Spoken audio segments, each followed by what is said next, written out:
The silent gardener of Willow Creek. The town of Willow Creek was a meticulous tableau of suburban serenity, a place where life unfolded with the gentle predictability of blossoming seasons. Verdant avenues, canopied by ancient oak trees, led to homes that bespoke quiet prosperity, each framed by flower beds that exploded with vibrant hues. Yet, within this idyllic setting, certain elements stood out, not just for their beauty, but for the profound tranquility they radiated. Foremost among these were the legendary rose bushes that flourished with impossible splendor around a small, quaint cottage at the very end of Elmwood Lane. These were more than mere plants. They were the living legacy of Elias Thorne, Willow Creek's beloved, if reclusive, horticultural master. Elias, a man in his late 70s, possessed a soft halo of white hair that perpetually escaped from beneath his well-worn straw hat. His hands, though aged and etched with the lines of endless hours spent in the earth, retained a surprising dexterity and strength. He was a man of remarkable quietude, his presence more a gentle emanation than an overt declaration. His days followed a predictable, almost ritualistic rhythm of devotion to his garden. Dawn often found him among his prized blooms, the morning dew still glistening on their velvety petals, his pruning shears moving with precise, almost surgical grace. Mid-mornings were dedicated to meticulous weeding, his back bowed in a posture of deep reverence before his floral subjects. Evenings frequently concluded with him seated on his porch swing, a steaming mug of herbal tea beside him, his gaze fixed upon the fiery descent of the sun, reflecting a deep, ancient contentment he found in his solitary world.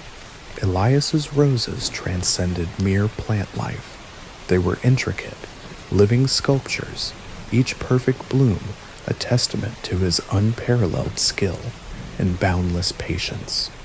From the deepest crimson of the black baccara to the delicate blushing hues of new dawn climbers, his garden was a vibrant, fragrant symphony that effortlessly drew admiring glances and hushed praises from every passerby. Neighbors often instinctively slowed their vehicles, drawn by the intoxicating, heavy perfume that drifted from his yard. Children, usually boisterous and unrestrained, would instinctively soften their voices as they pedaled past, captivated by the sheer beauty and silent artistry. Elias rarely engaged them in conversation, but a gentle nod or a rare fleeting smile conveyed his quiet appreciation for their respectful awe. To many in Willow Creek, Elias Thorne was more than a mere neighbor. He was an indelible institution, a quiet anchor of enduring beauty and cherished tradition. His unwavering presence had long been a source of quiet reassurance, a silent guardian of the neighborhood's idyllic facade. Then, one crisp autumn Tuesday, a subtle tremor of disquiet began to spread. Mrs. Henderson, whose morning ritual included a leisurely detour past Elias's cottage, immediately sensed something amiss. The wrought iron gate to his celebrated garden, typically left invitingly ajar, was found firmly latched. More disturbingly, the familiar symphony of Elias's daily garden activities, the soft, rhythmic snip of shears, the gentle rustle of leaves, was conspicuously absent. The air, usually redolent with the rich scent of freshly turned earth and blossoming roses, now held only the unadorned, sharp fragrance of the encroaching fall. Her initial concern swiftly escalated into outright alarm. Elias missed his customary mid-morning walk to the local hardware store. His cherished copper watering can, a battered relic, remained untouched on the porch. By late afternoon, the neighborhood's collective hum of contentment had noticeably fractured, replaced by a low, persistent thrum of apprehension. Such a deviation from his unwavering routine was entirely uncharacteristic for Elias. He was, by all accounts, a creature of habit. This sudden, inexplicable breach in his familiar rhythm was profoundly unsettling. Finally, just as the last golden light of the setting sun painted the western sky, Mrs. Henderson, her brow deeply furrowed with unyielding worry, concluded she could no longer wait. She cautiously approached Elias's front door and delivered a gentle, hesitant knock, then a louder, more persistent rap. Only silence answered. A prickle of undeniable fear traced its icy path down her spine. Retreating to the perceived safety of her own home, she quickly dialed the non-emergency number for the Willow Creek Police Department. Her voice, usually a model of calm composure, trembled perceptibly as she articulated the situation. Elias Thorne, the gardener, had simply vanished, an action entirely out of character for him. The discreet arrival of a single patrol car, its siren mercifully silent, was sufficient to draw curious, hushed glances. Officer Miller, a man with a kind, reassuring countenance, listened patiently as Mrs. Henderson recounted her anxious observations. He then approached the small cottage, its windows reflecting the fading light, like vacant, unseeing eyes. The front door, surprisingly, was found unlocked. Stepping inside, Officer Miller was immediately struck by the house's immaculate condition. Every object was precisely in its designated place. Every surface gleamed with spotless cleanliness. The air was still and quiet, carrying only the faint, lingering scent of potpourri and old books. There were no discernible signs of forced entry, no evidence of a struggle, no indication of a hasty or panicked departure. It was as if Elias Thorne had simply walked away.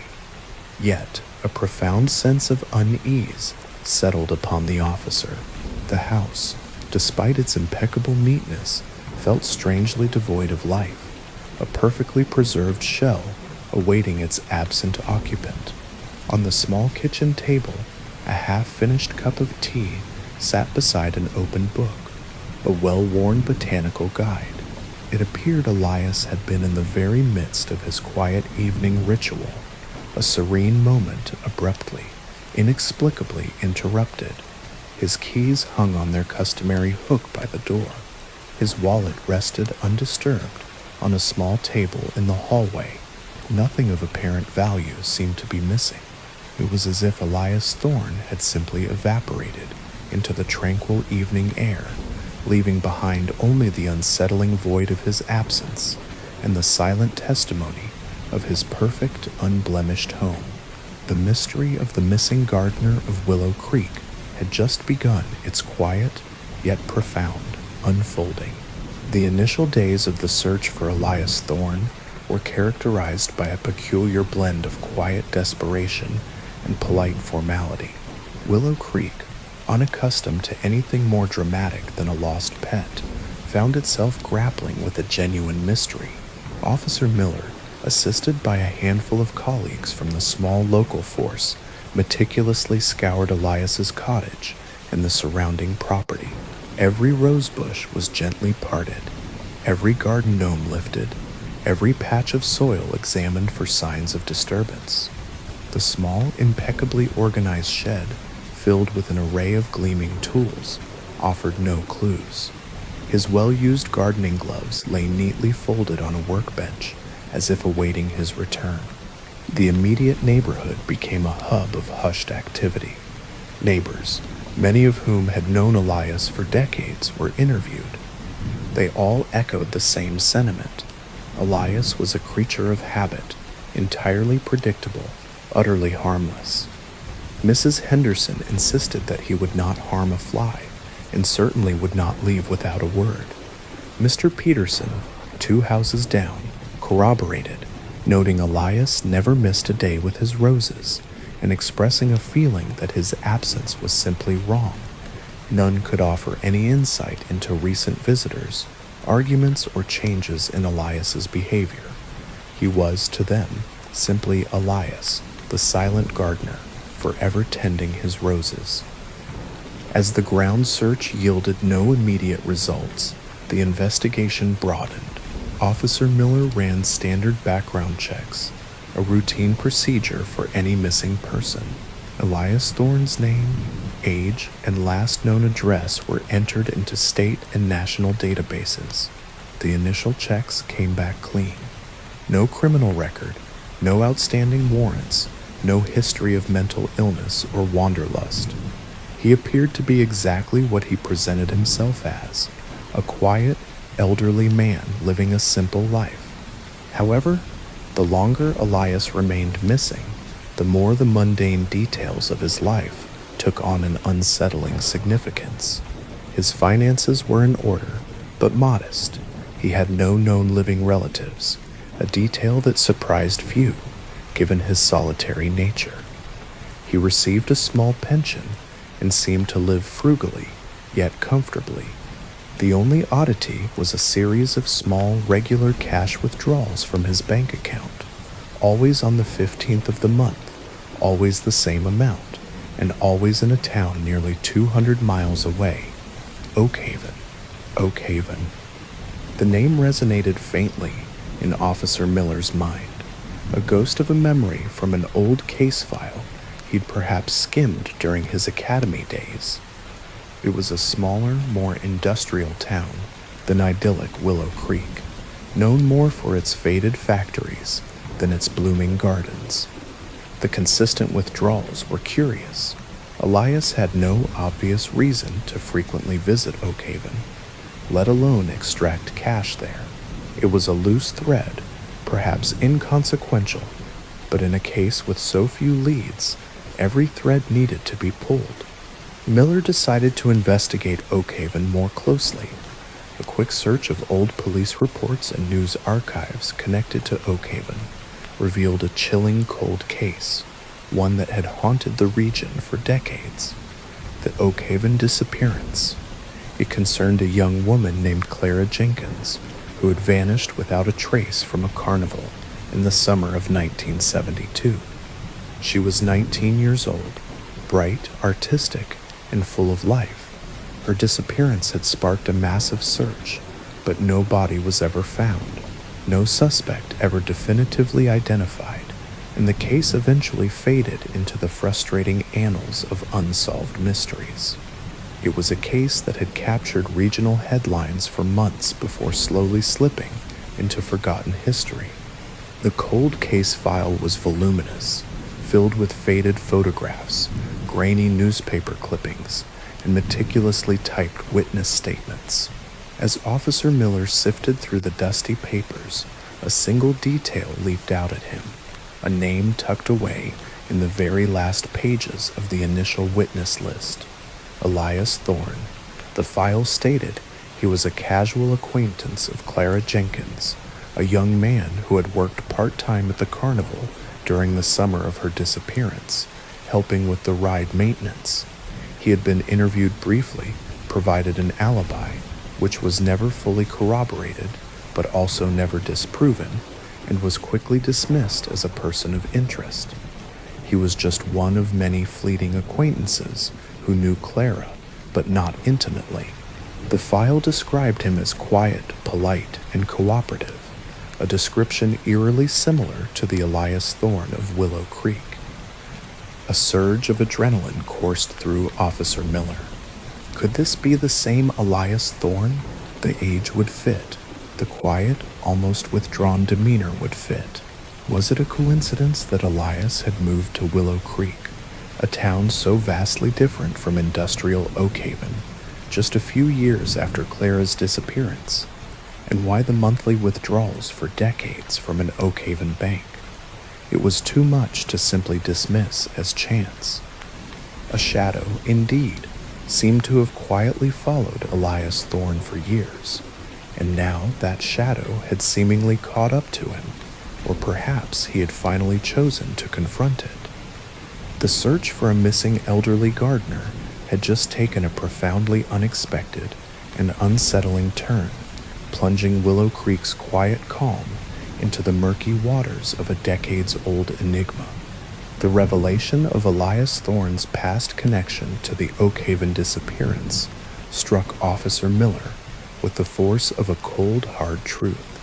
The quiet gardener of Willow Creek, a man whose life seemed to be a living ode to simplicity and beauty, harbored a hidden history, a decades-old shadow that now stretched across the pristine lawns of Elmwood Lane. Miller immediately contacted the Oak Haven Police Department. The cold case detective, a grizzled veteran named Detective Harding, now semi-retired but still maintaining an office, was initially skeptical. Detective Harding, speaking with the weariness of too many unsolved cases, confirmed memory of a quiet carnival kid named Thorne, whose alibi was flimsy, but so was everything else, and they had no real evidence against him. Detective Harding, however, became more engaged when Miller explained Elias's current disappearance, his meticulously maintained life in Willow Creek, and crucially, the consistent monthly bank withdrawals from Oak Haven. Detective Harding mused that the decades-long monthly withdrawals were certainly something. He agreed to send Miller the full digitized cold case file on Clara Jenkins, along with any lingering thoughts or hunches. The file arrived a day later, a digital tombstone of a life abruptly extinguished. Clara Jenkins, Miller learned, was a vibrant, fiercely independent young woman, a free spirit who had dreamt of becoming an artist. She had been at the annual Oak Haven Summer Carnival, a tradition that brought fleeting joy to the otherwise drab industrial town. She was last seen arguing heatedly with an unknown man near the Ferris wheel just before midnight. Witnesses were vague, descriptions contradictory, and the chaos of the carnival crowd made a thorough investigation almost impossible. There were whispers of a jealous boyfriend, a shady carnival worker, even a local mob connection, but nothing ever solidified. Clara had simply vanished, leaving behind a heartbroken family and a town scarred by unanswered questions. Elias Thorne's interview from 1972 was short. He admitted knowing Clara, mostly from her frequent visits to the carnival where he worked. He described her as lively and kind. His alibi was that he had finished his shift, walked home, and was asleep by midnight. No one could corroborate his story. His parents, both deceased, had been away that weekend. He had seemed genuinely upset by Clara's disappearance, offering to help with the search. He was quickly overlooked, a quiet background figure swallowed by the larger, more sensational elements of the case. He had left Oak Haven a few years later, moving quietly, without fanfare, to Willow Creek, seemingly to reinvent himself as a gardener. As Officer Miller delved deeper into the Oak Haven file, he noticed subtle inconsistencies, not necessarily in Elias's direct statements, but in the lack of detail. For a man so meticulous, his recollections of the night Clara vanished were surprisingly vague, almost dismissive. He remembered the shift ending, but not the last person he spoke to. He remembered walking home, but not the route. It wasn't outright deception, but a strange, almost convenient fog of memory, especially when contrasted with the razor-sharp recall of other minor witnesses. And the bank withdrawals, that was the true anomaly. Why would Elias, a man with no apparent ties to Oak Haven after leaving, continue to visit monthly for decades to withdraw cash? It hinted at a secret, a lingering obligation, or a persistent fear that kept him tethered to the very place he had seemingly escaped. The investigation in Willow Creek, now spearheaded by Miller with newfound urgency, shifted dramatically. What had begun as a missing persons case was now inextricably linked to a cold case murder. The tranquil veneer of Willow Creek began to crack, revealing the unsettling possibility that a quiet killer, or at least a deeply entangled witness, had lived among them for years. Every neighbor, every casual acquaintance of Elias Thorne was re-interviewed, their previous statements scrutinized through the lens of this newfound information. Was there anyone he had confided in? any strange habits that had gone unnoticed? Any visitors? Mrs. Albright, Elias's next-door neighbor, a retired schoolteacher known for her sharp memory and even sharper wit, recalled a minor incident from a few months prior. She recounted seeing Elias through his kitchen window late one evening, pacing, holding the phone tight, agitated, almost scared, before slamming it down. She had never seen him like that before. Immediately afterwards, he went straight to his garden and began pruning roses with unusual intensity. A strange phone call. Was it connected to Oakhaven? Had the shadow finally stretched its tendrils across the 200 miles? The police began to dig into Elias's past in Willow Creek. Not just his recent movements, but his entire history there. Who was Elias Thorne before he was the gardener? Had he always been so solitary? Did he ever speak of Oakhaven? The deeper they delved, the more a curious pattern emerged. Elias lived a life of deliberate anonymity, a careful orchestration of quietude. He had no social media, no extensive friend circles, no hobbies outside of gardening. It was a life designed not just for peace, but perhaps for invisibility. Officer Miller could not shake the feeling that Elias's disappearance wasn't a random event, but a direct consequence of his hidden past. Was he finally exposed by someone from Oakhaven, seeking vengeance or answers? Or, more chillingly, had Elias, the silent gardener, finally been forced to confront the dark secret he had so meticulously buried beneath his beautiful roses? The question hung heavy in the air, transforming the idyllic Willow Creek into a silent witness to a burgeoning, decades-old mystery that had finally decided to bloom into terror. The connection between Elias Thorne and the Oakhaven disappearance sent a shockwave through the Willow Creek Police Department. What began as a routine missing person report had spiraled into something far more complex, weaving a thread of mystery across decades and state lines. Chief Davis authorized a deeper dive, giving Officer Miller the green light to pursue every lead. Miller flew to Oakhaven, carrying the weight of Willow Creek's anxiety and the ghosts of a long-forgotten cold case. Oakhaven, as Miller expected, was a stark contrast to Willow Creek. Its streets were grittier, its buildings aged. The old carnival grounds were now a dilapidated fairground, its rusted Ferris wheel a skeletal monument to faded memories. Detective Harding met Miller at the old police station, a building that smelled faintly of stale coffee and forgotten files. He pulled out original photographs of the 1972 carnival, black and white snapshots capturing a vibrant, bustling scene. He pointed to a young Elias Thorne, slender and unremarkable, standing in the background near a game booth, his face obscured by shadow. Harding noted that Thorne always remained in the background, never seeking attention. Harding revealed that during the initial investigation, there had been an unproven theory that Clara Jenkins had uncovered something illicit at the carnival, perhaps a small-time gambling ring or a drug operation. Clara, with her artistic, observant nature, might have stumbled upon something she wasn't supposed to see. This theory had never led anywhere concrete, but it lingered.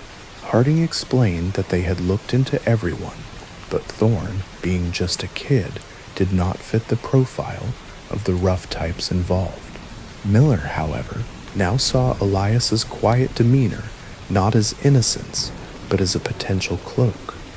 Could his meticulously cultivated anonymity be a learned response or a calculated strategy? The monthly Oakhaven withdrawals in particular gnawed at him. Harding had no record of anyone Elias was known to pay. In Oakhaven, Harding suggested it could be a safe deposit box or a payment to someone, perhaps hush money, if he saw something and was paid to keep quiet. Or a more unsettling thought, perhaps the money was for someone else who was involved, and Elias was simply the courier, trapped in a decades-long obligation. Miller spent days poring over old interviews, cross-referencing names, seeking out surviving witnesses from 1972. Most were gone, or their memories had faded, but he did find one, a former carnival roustabout named Jimmy the Joker Riley, now living in a nursing home, his mind clear but his body frail. Riley remembered Clara Jenkins as a bright girl, perhaps too smart for her own good. And he remembered Elias Thorne as quiet, someone who kept to himself, always sketching in a little notebook even while working. Miller's heart pounded. Elias sketched. In Willow Creek, he had dedicated his life to growing, not depicting beauty. Miller pressed Riley for details about what Elias sketched. Riley explained Elias sketched anything, people, the carnival, saying he was trying to capture the real truth, not just the painted smiles. Miller then asked if he ever sketched Clara. Riley paused, a flicker of something unreadable in his eyes, before confirming Elias sketched her once, near the end, when she looked worried. Riley also mentioned Elias seemed to be sketching something in the shadows behind her, but Riley never saw what it was. The nursing home staff gently ushered Riley away, but the seed was planted. Elias Thorne, the silent gardener, was also a silent artist, perhaps capturing secrets he was too afraid to speak aloud. Back in Willow Creek, the town's initial apprehension had festered into suspicion. The media, catching wind of the Oakhaven connection, descended on Elmwood Lane. Mrs. Henderson found herself besieged by reporters, her innocent concern for Elias twisted into sensational headlines, like Gardner's dark past blooms. The pristine roses, once a symbol of beauty, now seemed to whisper of unspoken horrors. As the investigation intensified, a search warrant was obtained for Elias Thorne's property, this time with a more focused objective: to uncover anything related to Oakhaven or his life before Willow Creek. Every floorboard was checked, every wall tapped. Hidden beneath a loose floorboard in Elias's small, tidy study, they found it, a wooden box, plain and unadorned, smelling faintly of cedar and age. Inside, nestled amongst layers of tissue paper, were not just a few faded photographs of a young Clara Jenkins, but also a worn leather-bound sketchbook. The sketchbook contained meticulous, intricate drawings. There were sketches of carnival scenes, of the Ferris wheel, of Clara herself, vibrant and laughing. But then the tone shifted. Later sketches were darker, almost frantic. They depicted shadowy figures, clandestine meetings, and subtle details of the carnival's underbelly that would have been invisible to the casual observer. And on the very last page, a chilling, unfinished drawing, a distorted, menacing face emerging from the darkness behind Clara Jenkins, his features almost recognizable, holding something indistinct but sharp. It wasn't Elias's face. It was someone else entirely. And next to it, scrawled in faint, shaky pencil, a single cryptic word: Barnaby. The discovery was a breakthrough, but also a terrifying escalation. Elias Thorne wasn't just a quiet gardener with a hidden past. He was a silent witness, a clandestine archivist of a decades-old crime. And the monthly withdrawals? Perhaps not hush money, but money sent to someone or somewhere linked to this Barnaby. Was Elias's disappearance a desperate flight, or had Barnaby, or someone connected to him, finally come for the man who held the last silent testimony of a forgotten murder? The shadow had a name now, and it had finally surfaced from the depths of Elias Thorne's meticulously cultivated past. The police now possessed a definitive name and a compelling potential motive.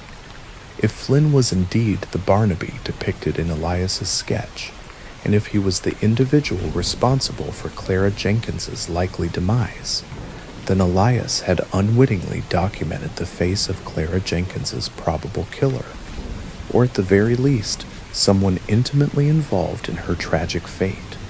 The implication was staggering. For 5 long decades, Elias Thorne had meticulously carried this explosive secret, keeping it painstakingly hidden beneath his calm exterior and his cherished, vibrant roses. The consistent monthly withdrawals from the Oak Haven Bank now assumed a terrifying new interpretation. Were they ongoing payments to Flynn, a decades-long scheme of blackmail, or a far more unsettling possibility, were they payments for Flynn, an enduring, nefarious obligation stemming from a past entanglement? The theory that Elias was merely a witness who had been systematically paid off for his enduring silence began to gain disturbing and undeniable traction. The police force, now fully mobilized, initiated a wide-ranging, exhaustive search for anyone named Barnaby who might have been directly connected to the Oak Haven Carnival in 1972.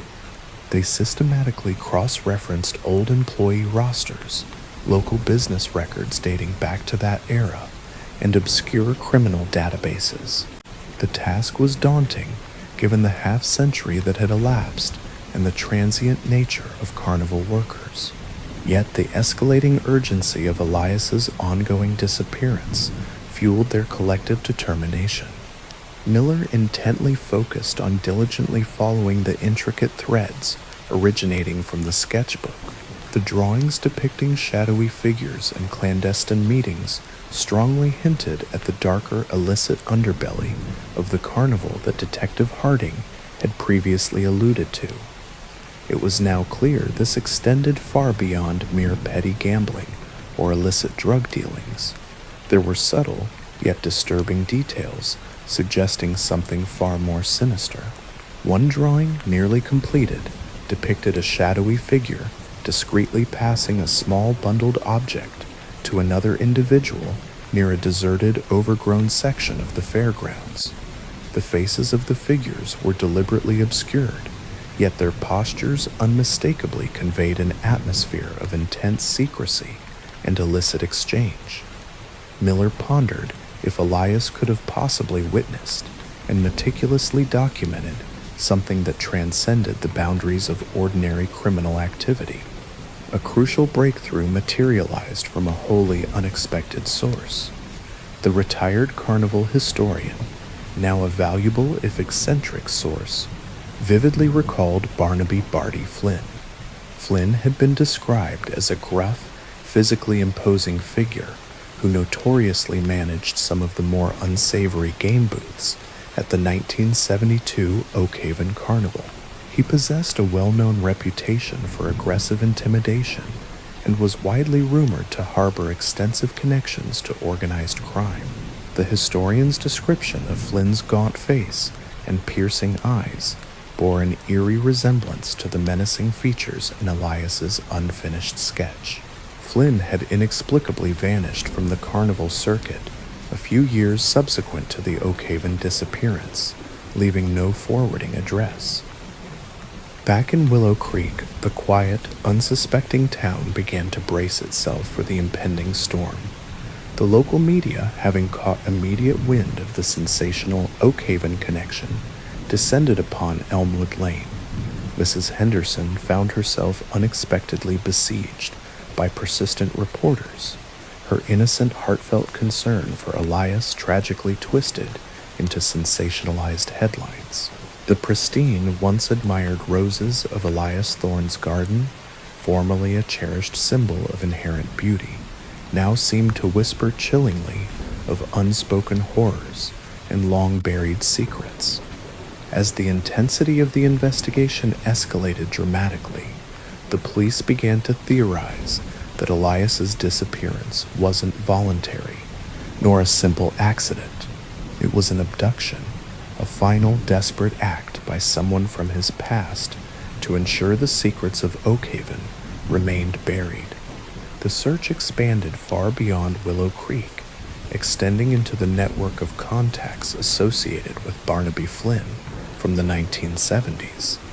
Old police reports from other towns where Flynn had worked or been sighted were revisited.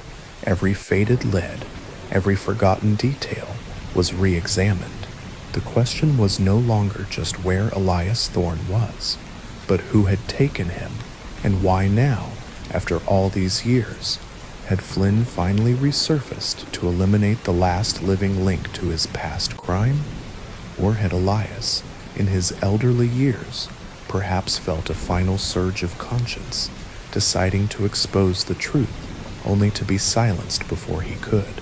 The silent gardener, it seemed, had awakened a sleeping dragon, and the tranquil suburban streets of Willow Creek had become a chilling stage for the final act of a decades-old tragedy.